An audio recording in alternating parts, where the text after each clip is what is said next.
국민 여러분, 김문수 후보로는 이재명 후보를 이길 수 없다는 사실을 이제 국민의힘 모두가 잘 알 것입니다.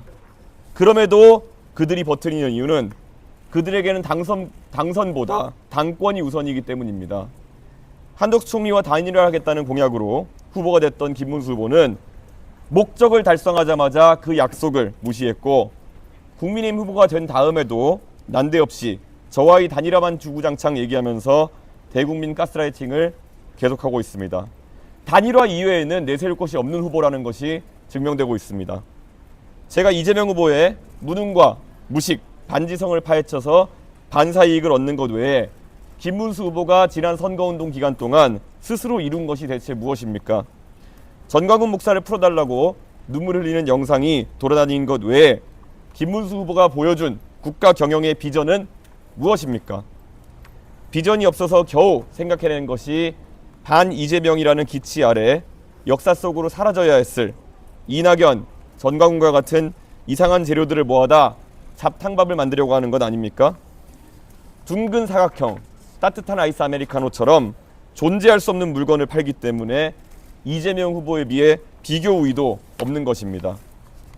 고정표를 바탕으로 여론조사 최대치까지 올랐다가 이제 추락만 남은 김문수 후보가 있고, 추세로 밀고 올라가 끝내 이재명 후보를 뒤집을 에너지가 충분한 저 이준석이 있습니다. 국민의 선택은 분명할 것입니다. 이준석만이 이재명을 잡을 수 있다는 판단이 빠르게 확산되고 있습니다. 2030 세대에서 시작된 이 혁명의 바람은 놀라운 속도로 전 세대로 확장되고 있습니다. 지금 민주당은 두려울 것입니다. 공표에 질려 있습니다. 국민 여러분, 비상계엄에 책임이 있는 정당 국민의힘은 이번 대통령 선거에 후보를 낼 자격이 없는 정당입니다. 국민 모두가 아마 동의할 사항일 겁니다. 그럼에도 윤석열 탄핵에 반대하고 전광훈 목사의 자유통일당 대표를 지냈으며 부정선거 음모론에 빠져있던 분을 후보로 내세웠으니 이것은 기본적으로 국민에 대한 예의가 없다고 할 수 있습니다. 원내 189석의 부패 골리앗 이재명을 막을 수 있는 방법은 단 하나뿐입니다. 압도적으로 새로운 다윗이 나서야 합니다. 계엄 세력도 포퓰리즘 세력도 모두 밀어내야 합니다. 이제 더 이상 김문수 후보를 선택할 그 어떤 명분도 남지 않은 상황에서 이제는 국민 여러분께서 대한민국을 위한 결단을 내려주십시오. 이준석입니까? 이재명입니까? 이준석이 만들 나라와 이재명이 망칠 나라의 차이는 분명합니다. 대한민국을 중국보다 기술 경쟁력 있는 혁신국가로 거듭나게 할 것인가?